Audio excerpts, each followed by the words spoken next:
On behalf of the Marketing Association, we want to thank you guys for coming today. I know a lot of you guys, it's your class, but for those of you that this isn't your class, you've joined us, thank you.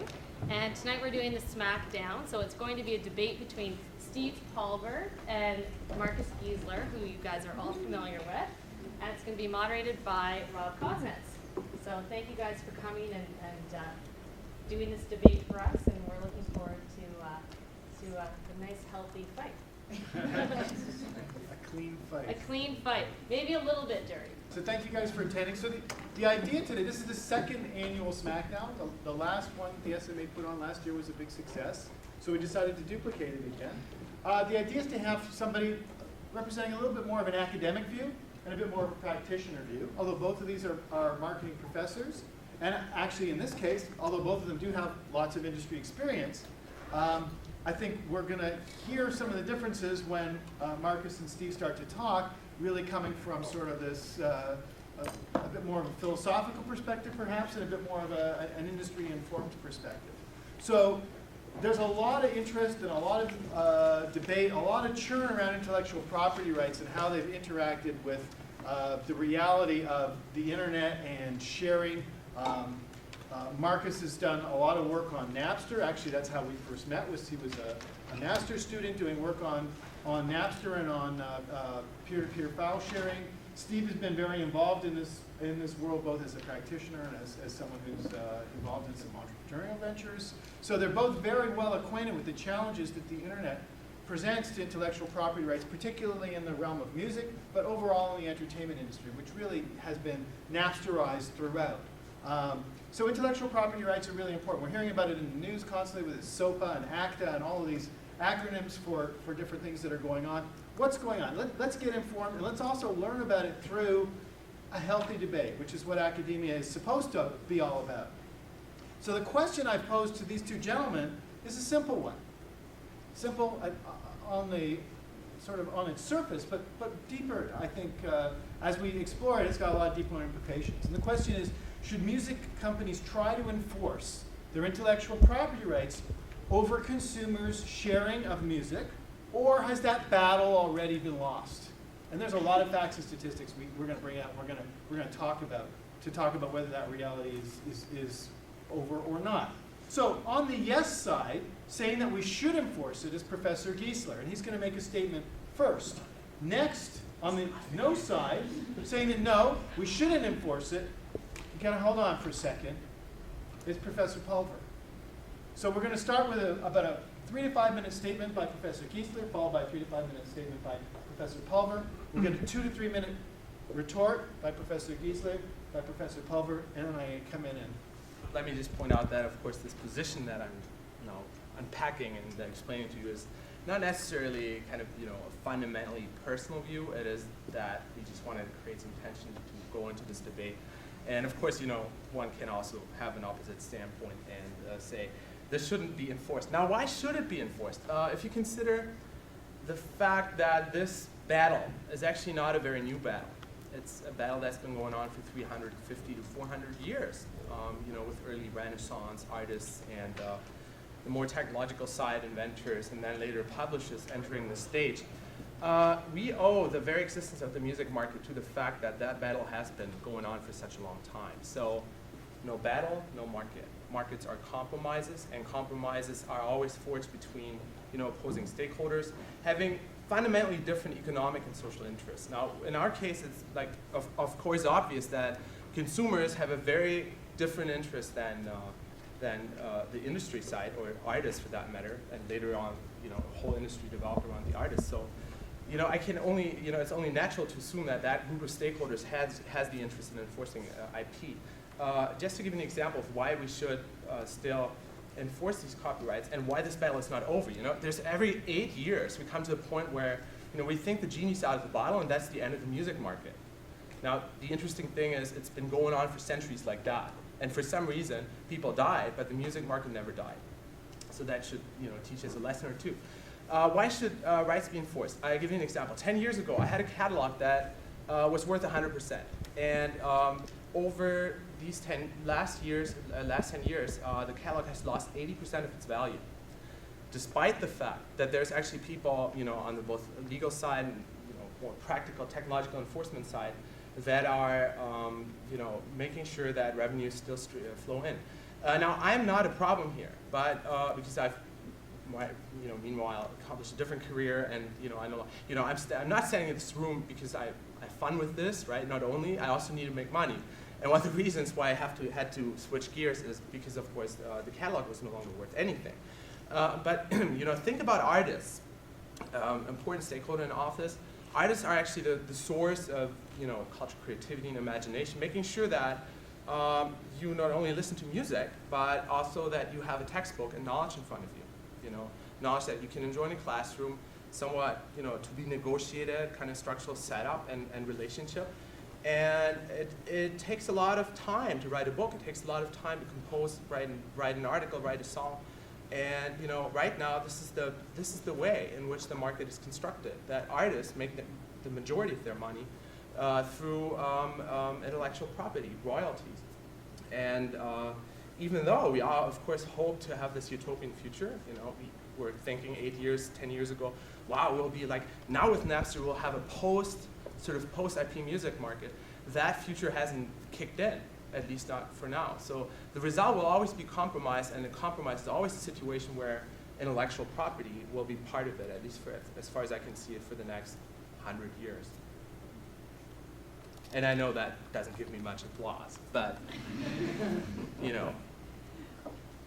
See, I could listen to Markus talk forever because he's right. The issue isn't whether they should enforce it or not. I argue that they should not. The issue is, if record companies enforce the IP right and still remit no money whatsoever to the artists, what difference does it make whether they do or not? Let's take a survey. Tell me all of the artists you heard of in your entire life that protested that their music was being stolen. Metallica. Next artist, please. Prince? Actually, he hated the record companies long before they were stealing his music on the internet. But that's a pretty short list. Courtney Love? Does she make music? Yes. Sorry, I shouldn't editorialize. Where I'm going with this argument, by the way, is such a low percentage of artists ever received any royalty payments from their record companies because of the onerous deals they were forced to sign in the old world model. And I can explain that to you a little later if you like. Ultimately, what happened is if artists were given a choice, and the choice was as follows: the entire world can hear your music and you receive nothing, and you can own it. Or record companies can own your music despite the fact you might have already paid for it or paid them back for the money they loaned it to you, and you'll never see a dime from it, and 50 to 100,000 people will hear it. Which would you prefer as the artist? And if the answer is, I'm going to make nothing and everybody can have it for free, or I'm going to make nothing and the record company owns it, why is the artist, why do I care? And as Markus says, and I totally agree with him, the record companies, he didn't say it, I'm going to interpret it. Record companies and the IP rights holders are simply constructs of the old world model that were acquired in order to act as the filters so that the property got from the artist to the audience, which was us. The new world, whatever it's going to be, is going to dictate what that intermediary is. Like if you think about it, record companies have no role anymore. What did they used to do? They got music made meaningful by getting it played on the radio. Who cares? They got records put into stores. Anybody seen a record store in the last couple of years? I can't even find one if you look real hard. And then finally what they did was they collected money. Well, now you got a billion different sources to make it meaningful, the web to make it distributed, and companies to collect money that haven't actually invested in the creation of the product so they don't create an onerous deal. So ultimately, I'd argue, there's going to be some new world order of the intellectual property rights and income distribution, but record companies are like appendixes. They got no purpose whatsoever anymore. Today. You can, go ahead. Come back. Okay, this is the kind of activist oversimplification that makes this discussion so difficult, because of course at any point in history we have voices saying that this is the end of business as we knew it, right? This is the end of the recording label infrastructure structure in society, and structures are not disappearing overnight. it's not that the 1% is stopping to control the 99% at Wall Street right now either, no matter how much activism we engage in. On the other hand, the activism does have a role in changing structures over time, but in more sort of complex ways. So, new forms of discipline give opportunities to new forms of resistance, and I think labels are still, and the lobbying of labels around the Recording Industry Association of America, it makes me nervous that you stand behind. Sorry. There were no weapons. I checked them on the way. God knows what the guy's doing. Yeah. So, record labels are a presence even today. No matter how much we rhetoricize them away, no matter how much we will vilify them, as an artist, 9 out of 10 cases, if you're up and coming, you want to sort of, make a living off of your profession right now, there's still no way around a record label. Those of you who have been in arts media context before know that very well. There's also this idea that, which is not even factually correct, that artists get nothing, so it doesn't really matter who steals it from them. That is not a good basis for a more symbiotic relationship between consumers and producers when it comes to the value of music. I just want to point that out, and maybe Steve can say something about that. Well, if you'd like, I've prepared a spreadsheet that demonstrates the problem with the old world record model. This was the essence of the old world model's record deal. Basically, a band would be working in a bar, and they were postmen and teachers and cab drivers, and some A&R guy from a record company would find him and say, "You guys are going to be the next big thing. I want to make a record with you." So the deal worked something like this. The artist got some money to make a record, and they can't pay this 5 guys in the band. They give them each $50,000 so they can take a year off and make a record. And then they would spend $10,000 a song recording it in a nice studio, and another $10,000 a song having a good producer produce it. And then they spend another $5,000 a song having some famous guy mix it. And they'd make 3 videos, and it cost $850,000 to put that record out. And then what would happen is the way the deal with the record company works was, "Hey artist, I'm going to lend you this $850,000. And you're going to earn a royalty of $1.25 a unit. And by the way, while you're earning your royalty of $1.25 a unit, I'm making $6 a unit for every record sold. And you know how you're going to pay me back that $850,000 I lent you to make your record? You're going to pay it out of your royalty stream, $1.25 at a time. And by the way, after you sell your 600,000 odd records to pay me back my $850, $1.25 at a time, you know who owns the record? I do. Imagine spending your whole life paying off your mortgage, and you go to your bank, and the bank says, "Congratulations, your mortgage is now reduced to 0. How do you like living in my house?" And that was the problem with the old world record deal. And what I like about this is I think all we are is we're just a little casualty in the long-term future of what the IP model is going to evolve to. Because the record company, really, anybody have any problem getting all the music they want no matter what? All it's got to do is be monetized properly so the artist doesn't get screwed. Because it's all about the artist. The record company, as I said, it was the world's last construct. So, if I could just follow that up. Sure. Thanks. It just so happens I have a presentation I made here to Sony Music in August with a couple of friends of mine on behalf of the songwriters in Canada. And here's the agenda. And what we wanted to do was, and this will land on you just like it landed on the executives at Sony Music. So we're going to present you, a record company, with a huge revenue opportunity for your organization. We want to check out if you're interested in pursuing this. We did a bunch of research using Crop, a Montreal-based research firm. And this research told us some amazing facts. 70% of Canadians said they pay a monthly license fee to file share music. 70%. And they'd be willing to pay as much as $5 a month or $60 a year. This generates, and this is Canada, A tiny little country, or as I say, a nit on a gnat's nut of a country.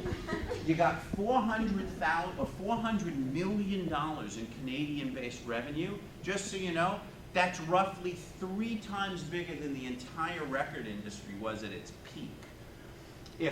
No, I'm sorry, it's 3 times bigger than the largest record company in Canada was at its peak. Now do the math. If the ISP and admin costs are 20% of the pool, we're left with $320 million. 15% goes to whoever you want. The songwriters, they didn't get 15% back in the old model. 25% share of that revenue is $68 million. I'm just throwing numbers out there, but to say, hey, record company, we could instantly remonetize the record business. And by the way, while this doesn't work in the US, it works in a lot of countries, because the way that copyright provisions are created, you have the opportunity to grant a non-exclusive, non-commercial license for use of the music. What did the record company say? The record company, oh sorry, better yet, you know who owns the revenue stream? Not Apple, not Google, not Amazon, our business. And in fact, there's entities like Resound or Big Champagne out there collecting royalties and figuring out how to distribute them. Anybody want to know how this happy tale ended? Oh, did I mention this? We presented it to Bell, to Telus, Shaw, and Rogers. What did they say? Go do it. Of course, because there's all this money in it for them, and they control the revenue stream.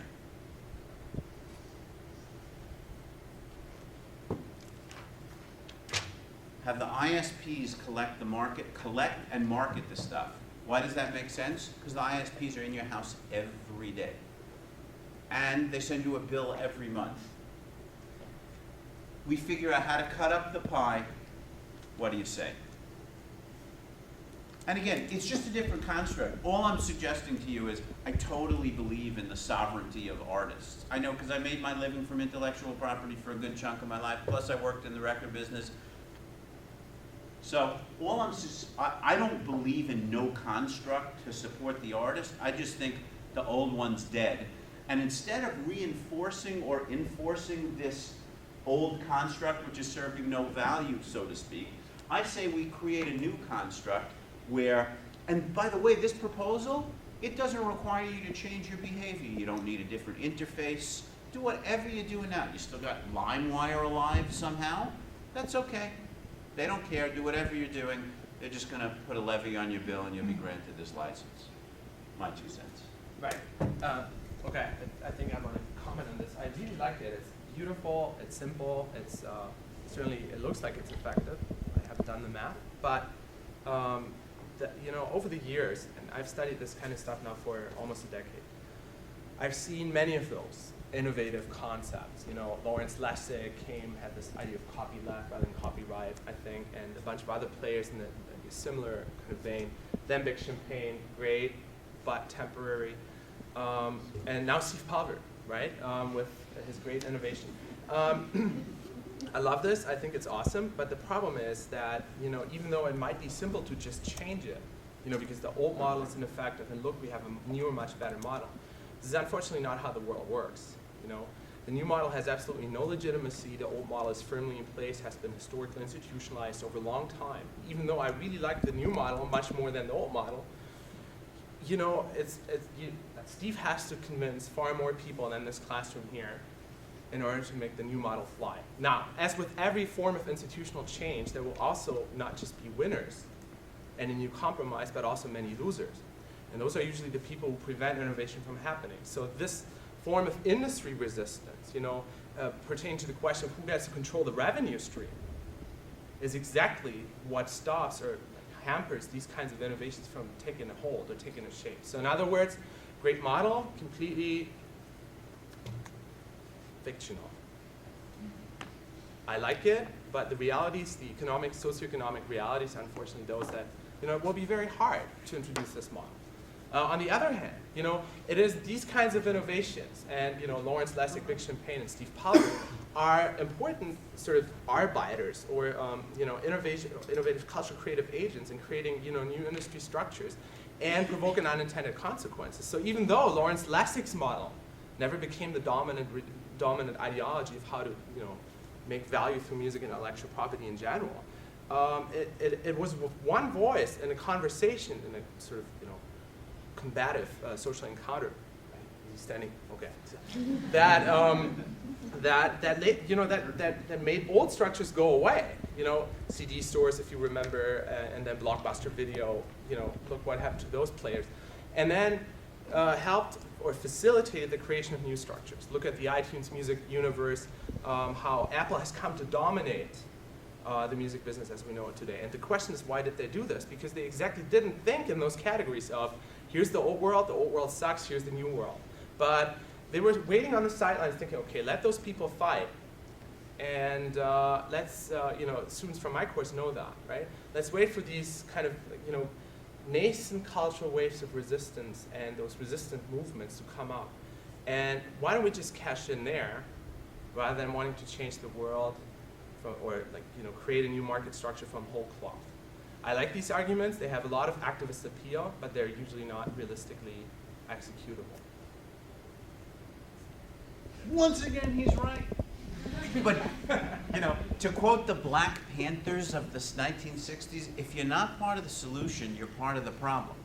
And the reality is, you have a choice. I'm not talking about as a consumer, but let me ask you seriously, and you don't have to raise your hands because we're being taped. How many people stole music today and feel no recriminations for it whatsoever? That charging you with some crime isn't going to change your behavior. How many people sped in their car today? Sped in their car? Yeah. In my car? Yeah, you were in your car and you sped. You were driving your car and you speeded. I thought I was like spitting in my car. You don't do this. No, I don't spit in my car either. No. Bad, okay. All I'm suggesting is there's some acts that are such a part of your daily life that trying to enforce them. It'd be like, anybody play golf? Anybody ever pee outside on a golf course? That's illegal. Absolutely it is. You can't just take it out and pee. At any rate, my point is the likelihood of the enforcement changing the behavior, because it's not like you're trying to create enough revenue to compensate for the breakdown in the model. You're trying to change behavior. So unless Big Brother's on you every 2 seconds, enforcement changing behavior is not likely. I'm not advocating this is absolutely the answer.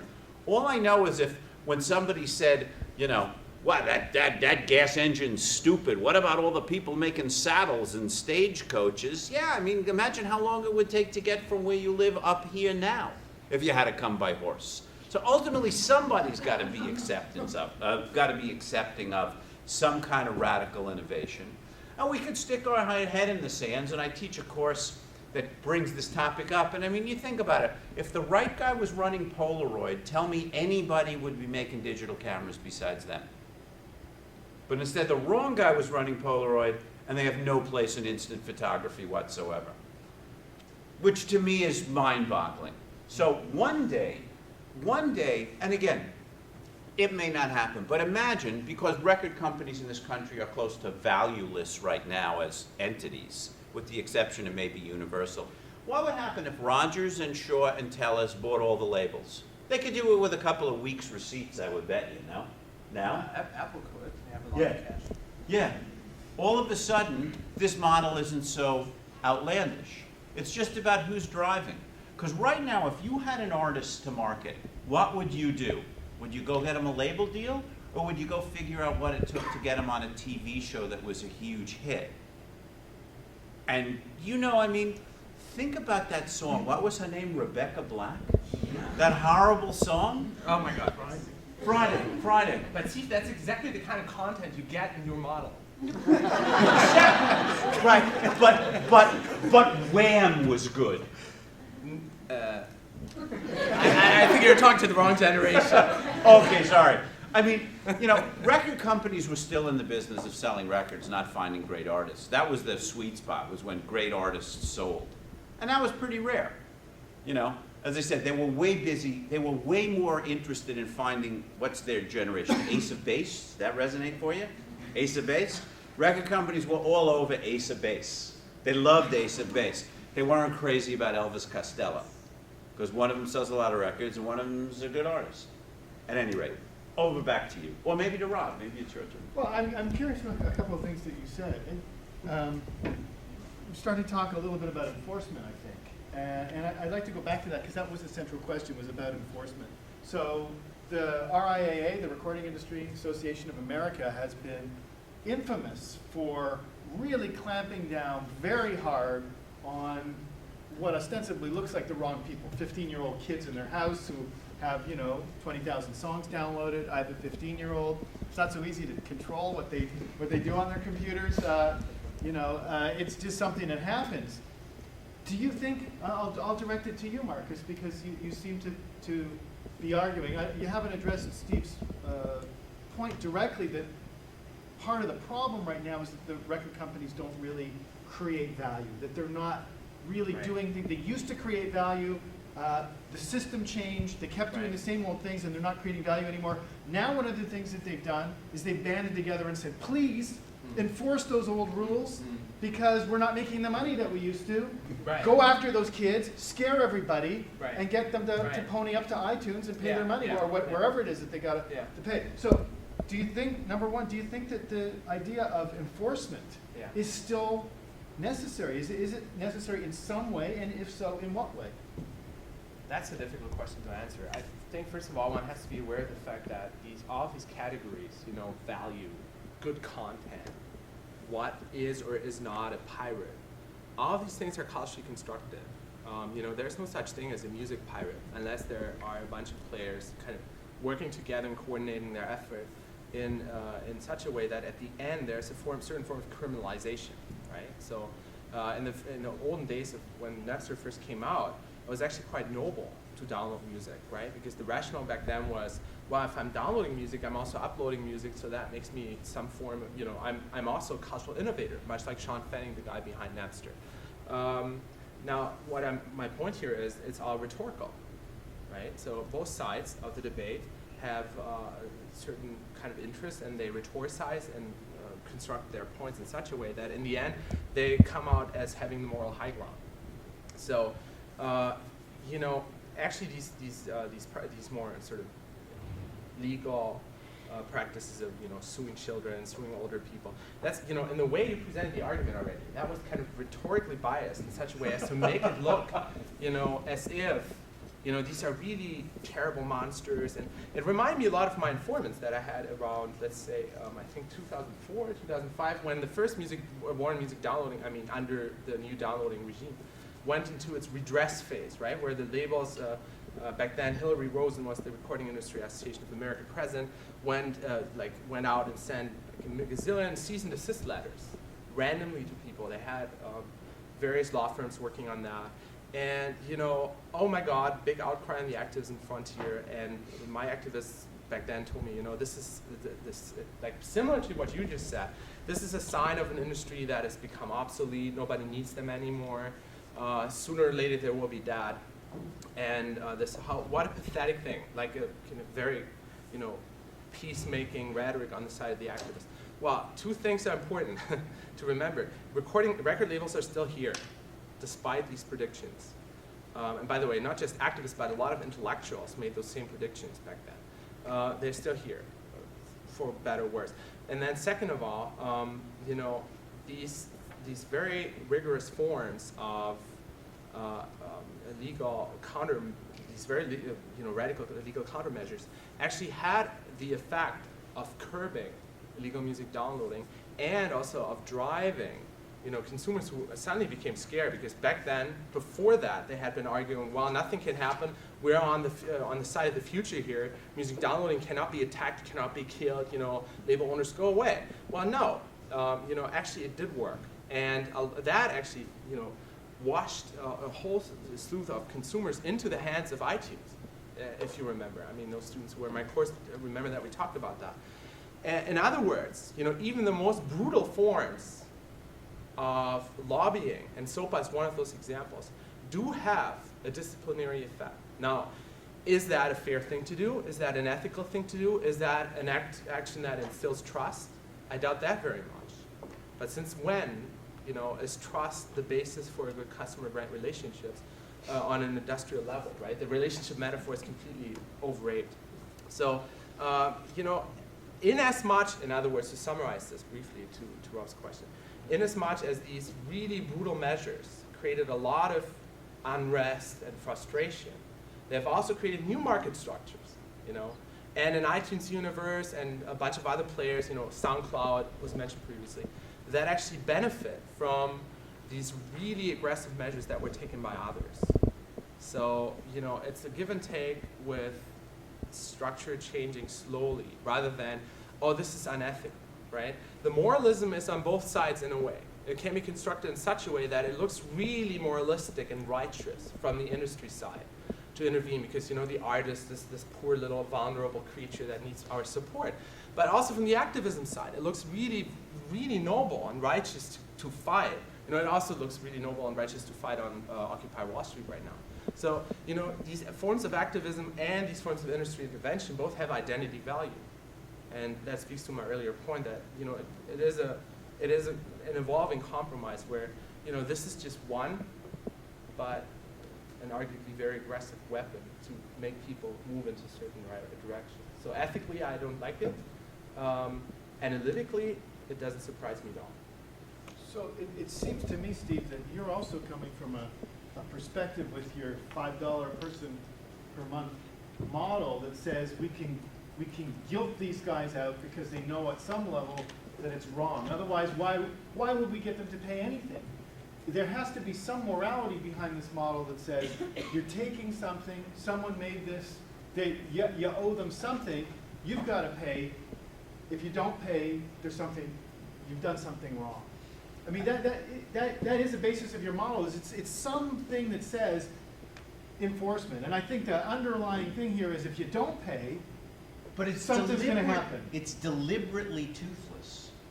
In other words, there's no obligation, there's no nothing. Hey, it's like going to pay what you can theater.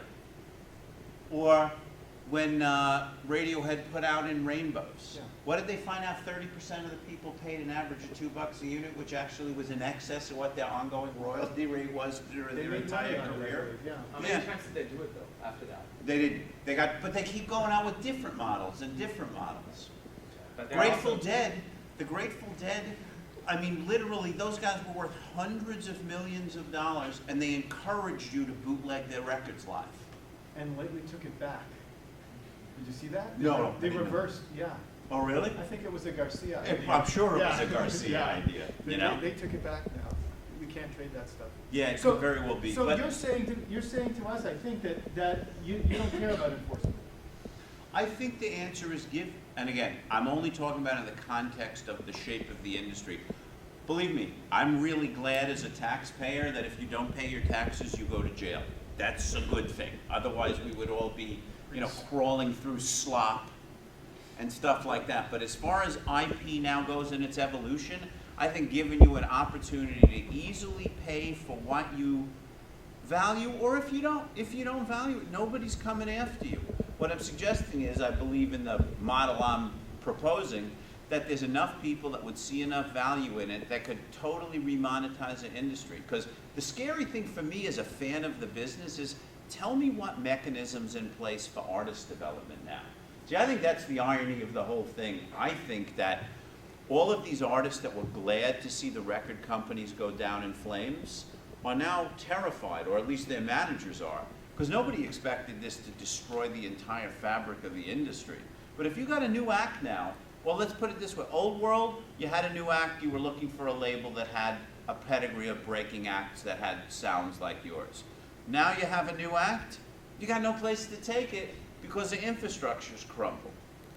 And I just find it ironic because really, record companies were really good at making artists famous. They just weren't really good at making them rich. The concert promoters were good at making them rich. So if we take a look at artists who've made it in the last few years, Justin Bieber or something on that scale, haven't new artists themselves stepped into the role of the old record companies and financed newer artists and mentored them themselves? And in fact, in the Old World model, they would have probably signed them to their label. Yeah. Well, some have and some They have. haven't. Some have, right on, some haven't, some haven't. So- Yeah. And all I'm suggesting is it's an alternate. Is it the answer? No. I don't know. I don't think there's really a clear-cut answer. But if I did really, I would probably spend all my time doing that. I just don't think punishing people for doing something that artists don't object to may not be such a good idea. Imagine, just one final point. Instead of being threatened by the RIAA, especially with today's technology, imagine if the leader of your favorite band sent you a personalized message that said, Alex, I don't know if you know this, but my drummer can't make a living. And if you could just pay for every one of the songs of mine you downloaded, it would help us make our next album and maybe help him feed his family. How do you feel about that? As opposed to, and the fines will be, and you know, the next thing you see yourself is on the news with your hands over your face. I just propose that as another option. And it's wonderfully nostalgic and also very romantic. It makes me think that, you know, the only thing that's missing is the fireplace in the room and 2 big armchairs for us to sit and discuss this further. I know and understand the value of these arguments, and I myself tend to think this way. You know, if only the world wasn't like it is, right? But, you know, what matters for you the most is, and that's actually quite a serious concern of all of us, right, since we're professors. And now we had artificial roles that we took, so, you know, now I'm actually... You're dropping the... Now I'm like throwing the mask away, and, okay, you know, right. and now I'm actually delivering my spiel for the Teaching Excellence Award. No. What I want to say is the following. You know, what matters for you guys...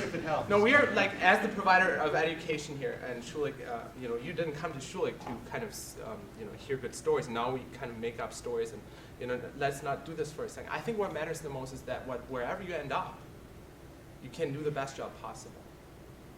So you may actually end up on the industry side. Now how does, you know, in that sort of side of the room, your goal will be to defend historically institutionalized interests.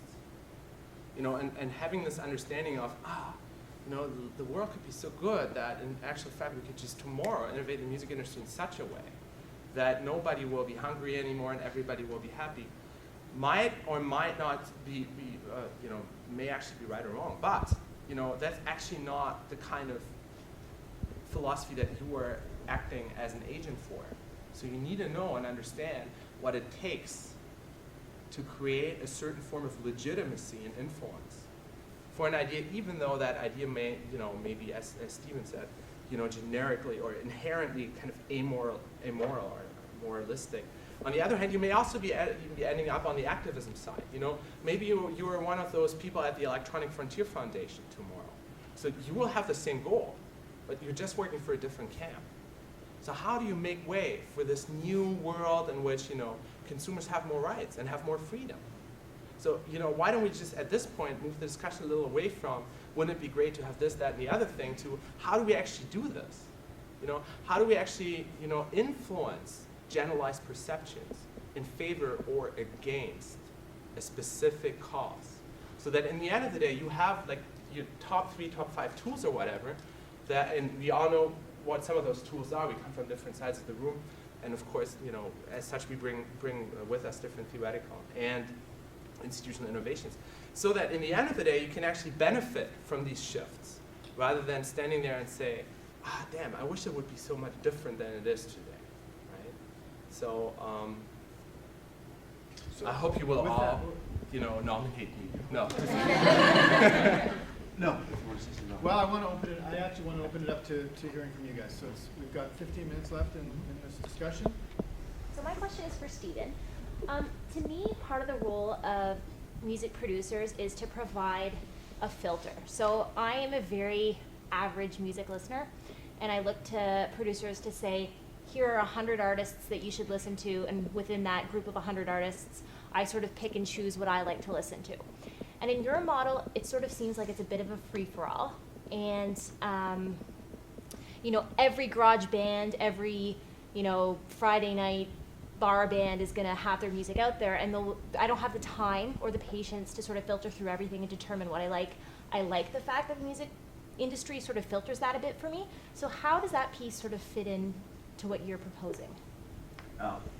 It's really interesting because there's 2 opposing theories. If you think about long-tail economics, one of the things that's posited is that there'll be a new informal source of the filters, whatever they be. And that, I think, would be really positive. And in fact, there's been many of them. You just necessarily, because you may not have been, I'll call it, highly music acquisitive, you may not have sourced it out. But in the old model, you read reviews, you went to see shows, you listened to the radio, you listened to record reviews. There was an awful lot of that. Now there's even more. The alternate theory presupposes that it's going to be harder and harder for new things to get to the surface because there's too much data in the long tails. And all of the stuff that's already popular will be more likely to stay popular, which might actually appeal, no offense, might appeal to someone like you, right? Because, in other words, like, and I'll take it one step further personally because you stepped out of character. How do I get my new music every year? Really, I do two ways. One, I go to rock festivals all over the country. And, you know, the next one I'm going to is in April, and I'm going to see 120 bands in 3 days with my kids.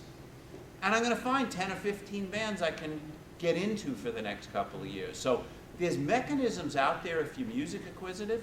If you're not music acquisitive, again, no disrespect, I'm sure you're happy to listen to Michael Bublé's Christmas album. No? I listened to the album. Nothing wrong And with that. Adele. Not that Adele can't sing, but everybody knows Adele. Right? She's on the cover of Newsweek. Well, by the way, you know, Michael Bublé, Adele, John Mayer, these are artists who've grown up with a more traditional model and background. So whenever we say we should, you know, throw those old models away, we're implicitly also suggesting that these are artists that we can do away with, right? You know, we all enjoy Adele. Oh my God, she's amazing, right? So then we also enjoy John Mayer. But then we also protest against the record labels, the same labels who have built those artists. So there's also a bit of irony and bigotry in the debate, right? It's not surprising, and there's also nothing wrong with that, because as we all know, identity work is all about, you know, bringing together seemingly oppositional elements and storylines and so on. So let's not forget that as well. There's a lot to be gained from being against record labels because they just suck, even though we enjoy their product every day. Other questions? Yeah. This is for Pulver. How do you We're already in a last name basis. So how do you realistically propose music companies to motivate people from stop downloading music for free when it's already such an easy and accessible way? I was honestly kind of surprised at your number, the 70% figure, because I download music for free and I probably won't pay for it, and I know a lot of people feel the same way. So, and also there are so many internet companies that are providing free music, and how do you dismantle that and You don't, in change this fact, my model? argument isn't you don't change the structure one iota. I put a box on your bill that says, would you like to pay this much money in order to make sure that the artists and the songwriters are compensated? That's the entire exercise. Total cost of that initiative would be what? Negligible? Putting the box on? Yeah. Negligible. So that then you collect money, and if you have money to distribute, you figure out how to distribute it. That's my only argument. In other words, right now, what your proposal is to the record labels is, hey guys, I'll even run the revenue stream through you if you'd like. You just can't collect it first. And all I'm suggesting to you in a model like this is, nobody's behavior is, I'm not asking you to change your behavior one iota. All that's going to happen is your bill's going to increase some. And if you don't want to do it, you know what happens to you? Nothing. So I'm still kind of wondering, what's the motivation behind getting people to do that? Nothing other than you think that it's fabulous value and you'd like to ensure that the artists and the songwriters that make the music that you enjoy are compensated by you for it. No other motivation whatsoever. Much like in the same way, and again, I'm not suggesting it's directly analogous, but I'm going to propose it to you. You're walking down the street and you find a wallet. And in that wallet is somebody's ID and $500 in cash. Do you throw out everything and put the cash in your pocket?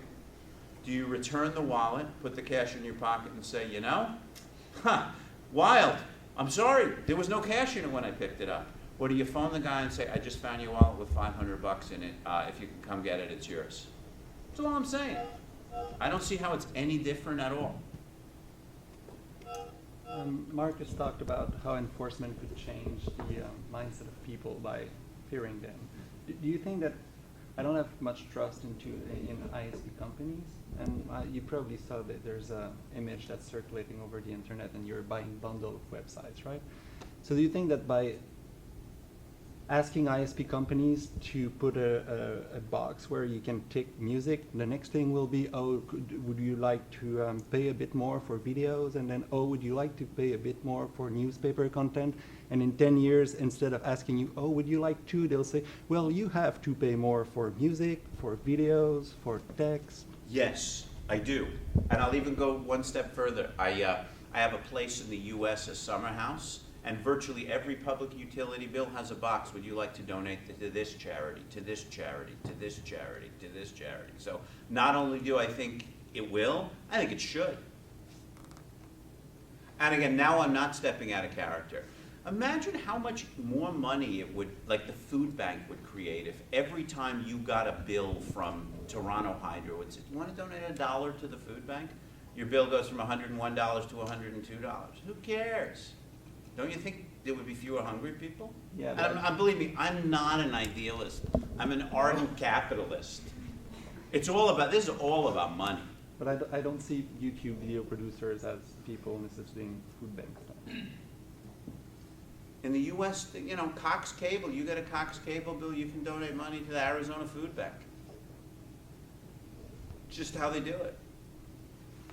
Sorry, Steve, isn't your point a little contradictory? Yes. Wouldn't you want to actually have people imposing laws so that you're actually guilt-tripping people to check that box? Really?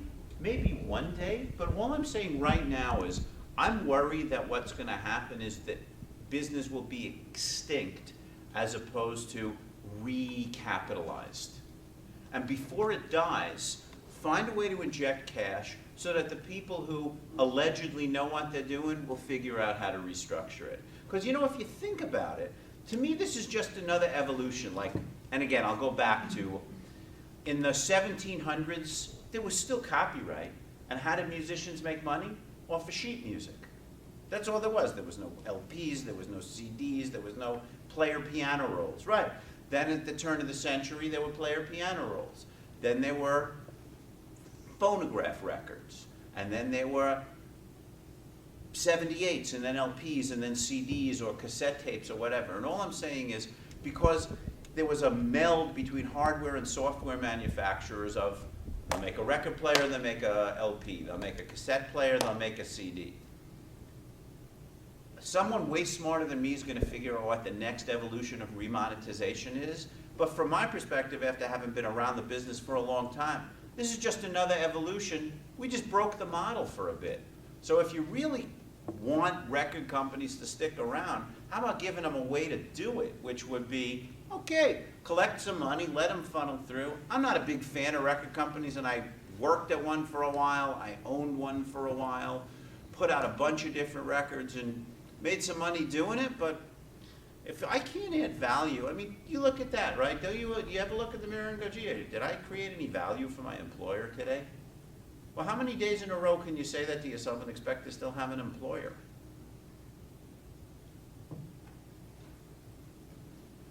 Yeah, the back.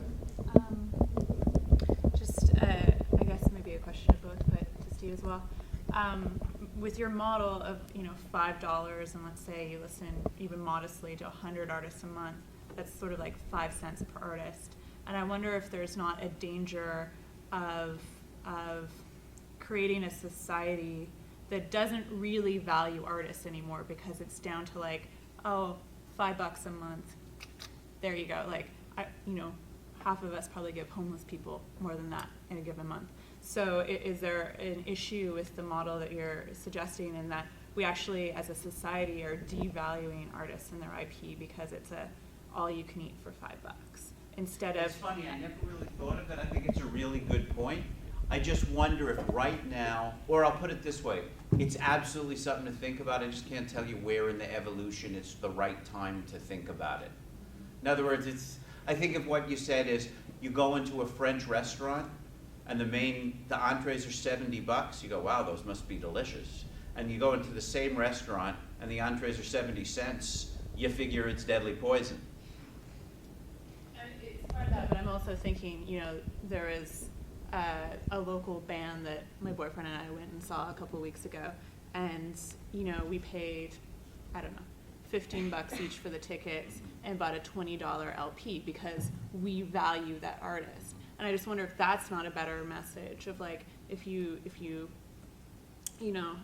value artists, go to their shows, buy their LPs from them versus all you And I can. mean, I think the answer is a resounding yes.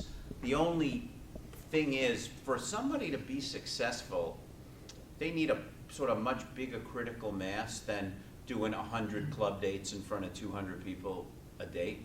Like, they played to 20,000 people that year. It's just not enough to make a living. But yeah, I totally agree with you. I mean, I still buy physical CD product when I go to shows. And sometimes it's $15, and I even say, here's 20, don't worry about it, right? Because I understand, right? I wasn't a musician, but I was a comedian for a living, and if you think being a musician sucks, whoa, you should see what it's like being a comedian.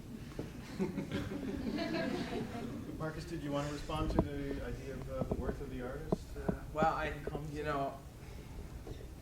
you guys all know how difficult it is to change the deadline for an assignment in a classroom that consists of 40 people, right? So, how interesting that on the one hand, we kind of all go like, oh, this is never going to work. And so, out of 40 people, there will always be 5 or 6 who have different plans, and there will always be disagreement.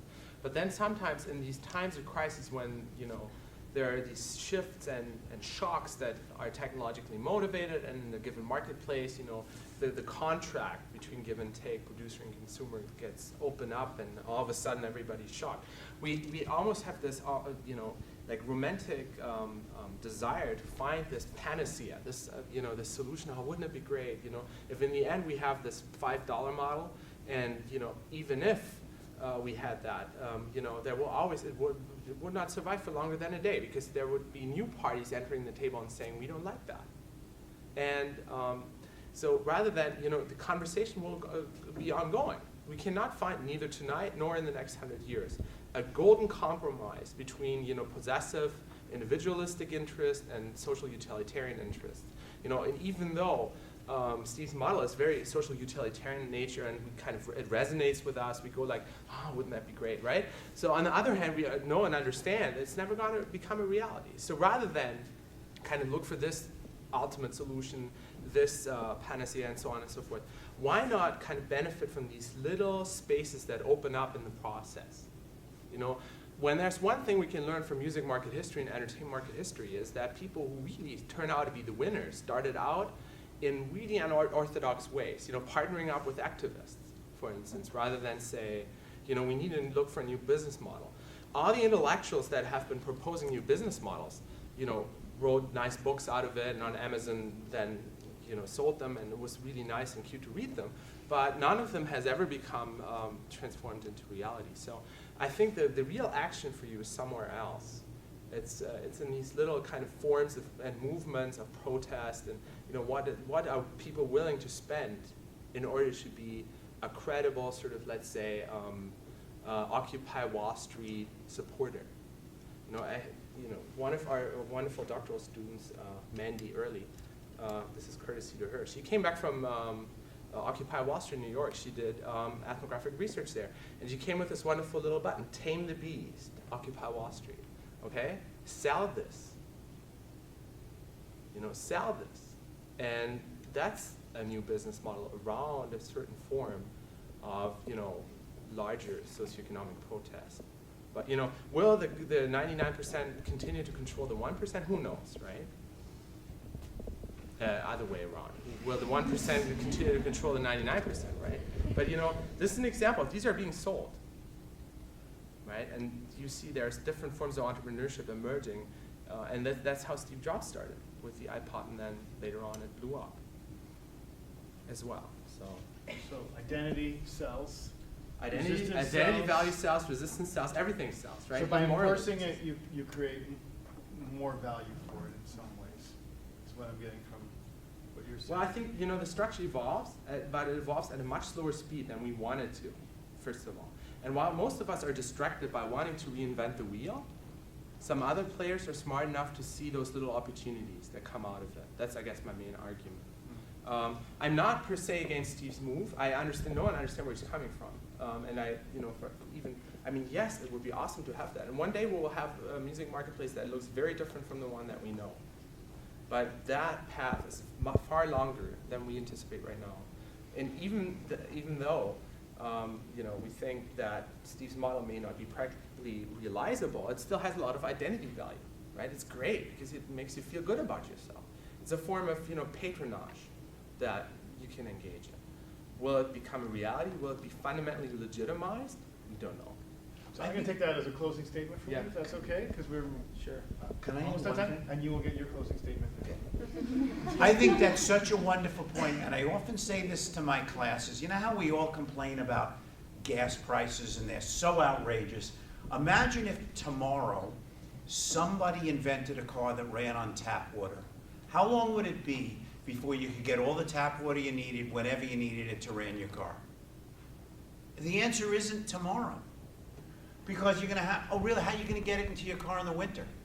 I don't get it. What I'm saying is, I think it's about how long it takes to evolve. In other words, let's pretend that's the perfect answer. The world votes. The world decides that is the perfect answer. How long before it actually works? Much like we say, gas prices are outrageous. Somebody invents a car that performs just like today's cars do. It runs on tap water. How long before you can get tap water with the same relative convenience you can get gasoline? 24/7, 7 days a week, doesn't matter what the temperature is. We'll never have pollutants in it that corrode your engine the first 100 gallons of tap water that run through it. And all I'm suggesting is it's about the evolution of the process, because, you know, just remember, and I will quote not one of my favorite artists, one of my favorite philosophers, Neil Young, who said, without knowing, the CD will kill the music business. And it turned out he was right, perhaps for a completely different reason than he had anticipated. But once they digitized the sound, it turns out the model was destroyed. Thank you very much. Always a pleasure talking to you. Thanks, Al. Thank you so much. I hope you enjoyed it. On behalf of SMA, I'd like to thank you for your time. This is just a small token. Thank of you our very much. Not an appreciation. iTunes card, is it? This is yours. This Oh, is that was so yours. ironic.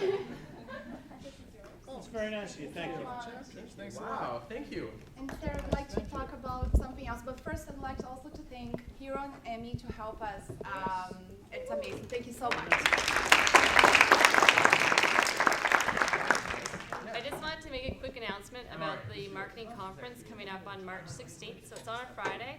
It's $20 for SMA members and $30 for non-members. You get breakfast, lunch, and we're going to have 2 panels with 4 speakers in each panel, as well as 2 keynotes and little gift bags for everyone, and also some draw prizes. So to get your tickets, we are selling them in the marketplace as well. You can get them from myself, Daniela, or Janine, who's in this class. So you can get them from her. Please support this really active and interesting SMA executive that you have.